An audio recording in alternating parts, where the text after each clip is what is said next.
I want to thank you for inviting me. I know that the Asian American community is one of the fastest growing segments of our population in the United States, and the same is very well true here in Georgia. And we thank you for making our state a good place to do business, and a good place to live, and a good place to raise families. Now, I've been asked to give you a little bit of a legislative update as to what is happening across the street. It is a session that will be somewhat abbreviated, I think, because there has been a change in the election schedule for this year. Last year, the U.S. Justice Department complained that the state of Georgia did not allow enough time between our primary and a runoff in our primary, if a runoff was necessary, in order to get overseas ballots from military personnel back in order to be counted. We had 3 weeks between a primary and a runoff, and I can tell you, having gone through that in 2010, that's a lifetime, and having to extend it even longer is going to make it several lifetimes.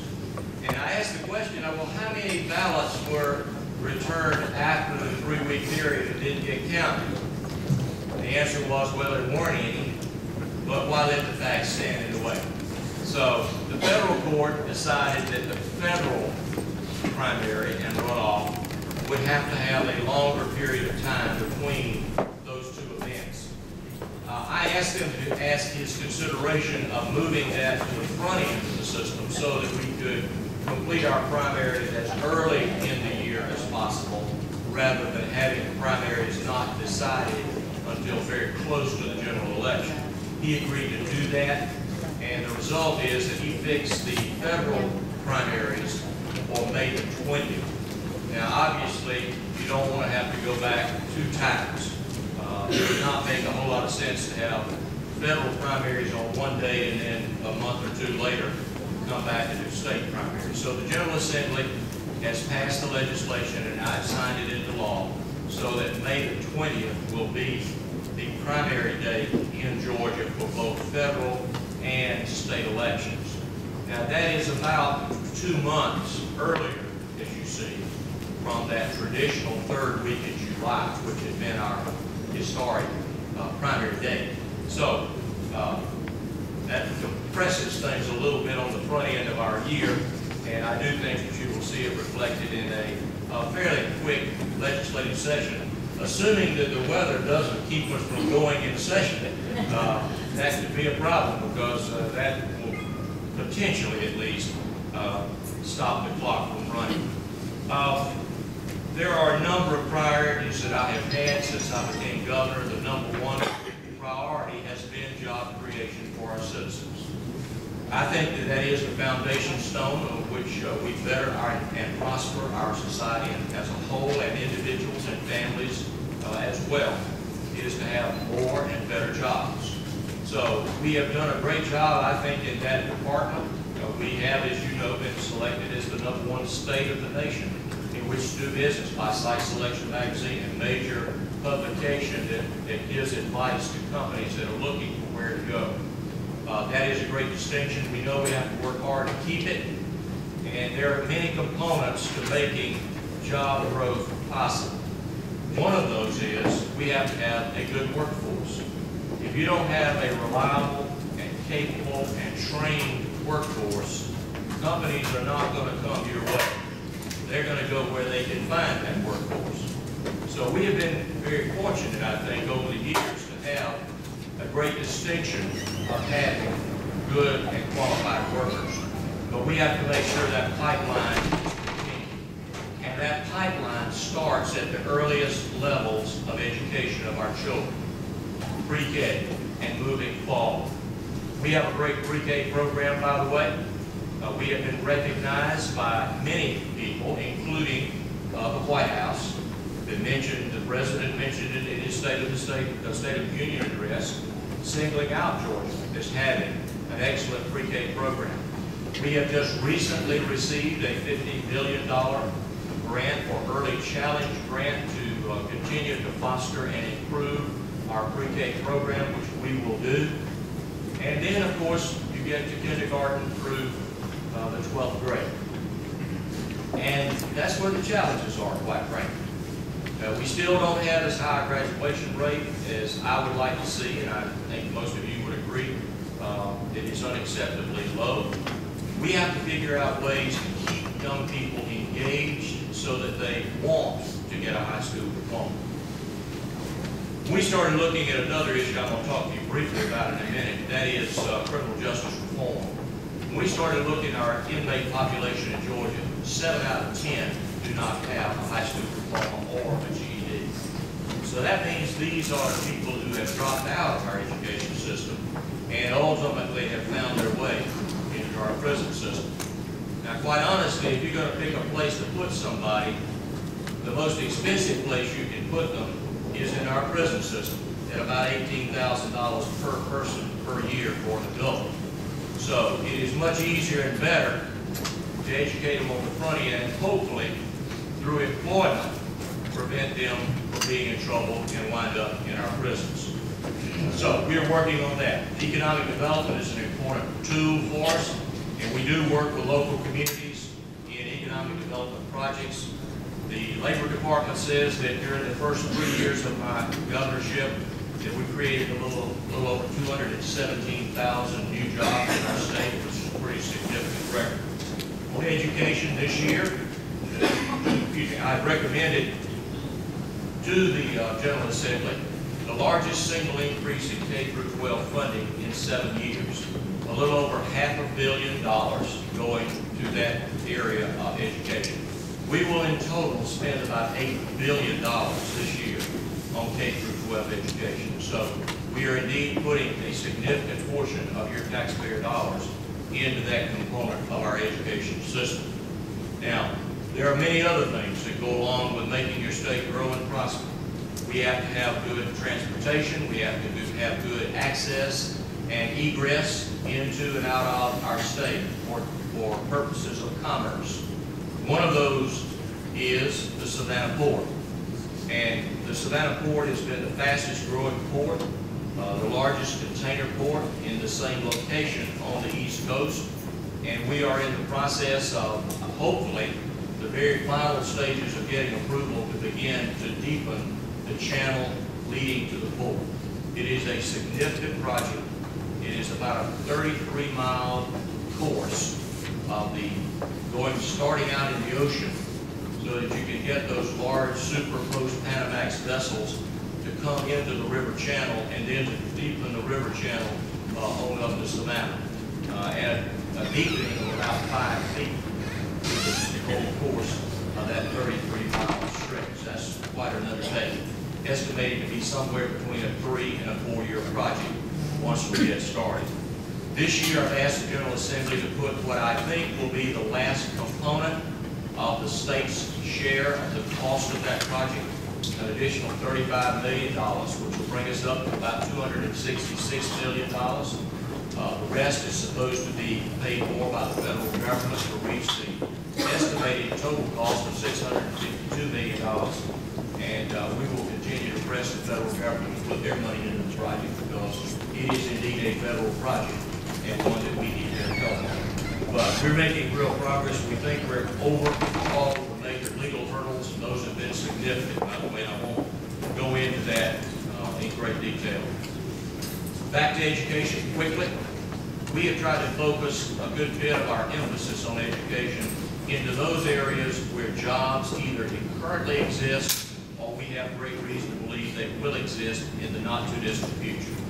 Last year, I asked the General Assembly to identify, and we identified 3 areas of jobs where we could not fill the jobs we already had, and to give 100% of the cost of tuition to students who would pursue degrees or certificates in those job categories.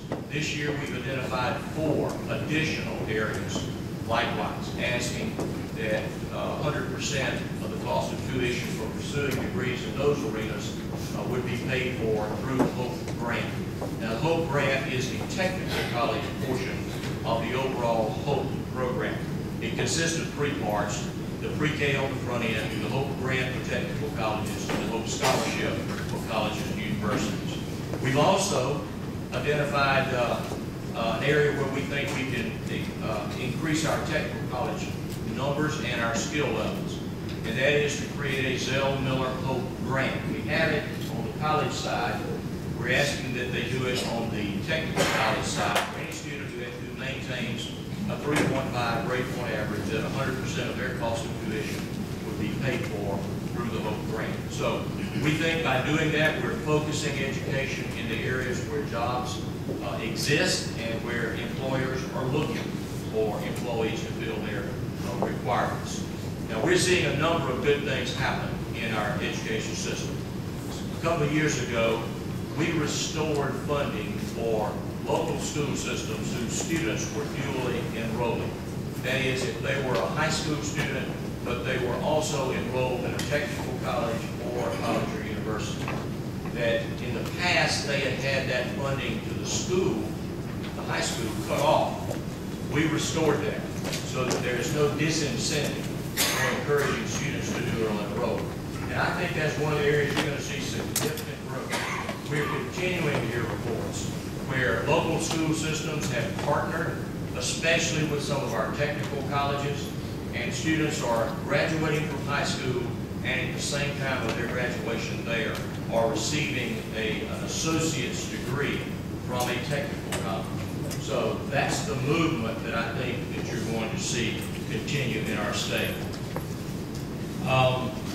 The last thing that I want to talk to you about, and it's one that I wish I didn't have to talk to you about, and that is reform in our criminal justice system. I am proud to talk about it from the standpoint that we did undertake some reforms that are already showing great progress and great benefit. We started out with the proposition that we were disproportionately incarcerating a larger number of our people than other states of like size. We were the 10th largest state by population. We had the 4th largest prison population. We asked the question, well, why is that? Are we just meaner than everybody else? Some folks suggested that was the reason. I don't accept that. I think the reason was that we did not have adequate diversion programs for nonviolent offenders on the front end of our system. And what was happening was that someone who had not really had a violent crime, but nonetheless had violated the law, were being incarcerated, and sometimes for very long periods of time. So we asked the question, can you do something on the front end to divert nonviolent offenders away from the prison system? We had accountability courts across our state, a few that were very successful, and we decided that was the route to take. And we put significant new money with the cooperation of the Criminal Justice Reform Council and with the cooperation of the judges across our state and the prosecuting attorneys and local county commissioners who have also put money into these local programs. And it's working. In 2011, the state of Georgia was paying a little over $23 million a year to local jails to keep state prisoners because we didn't have the room to pick them up and take them away. Last year, it was down to about $3 million. So we are saving about $20 million on an annual basis by being able to have those individuals move out in a timely fashion. And I think a good bit of that can be attributed to the success of the accountability courts. Now, last year we took on juvenile justice reform. That is an even more difficult and more expensive proposition. We think we will have light success from that. Still too early to see the results there. But same approach, and you have community-based services for young people without putting them in an RYDC or a YDC and locking them up. We think it will provide significant numbers that will show improvement and reduce the cost. It's about $90,000, by the way, folks, to keep a juvenile incarcerated by the state for a year. That is a huge cost item. And our recidivism rate is worse with juvenile offenders than it was with adult offenders. So we think that's going to be an important part of changing the direction for our state in the criminal justice arena. But the third leg of the stool, as I refer to it, is reentry.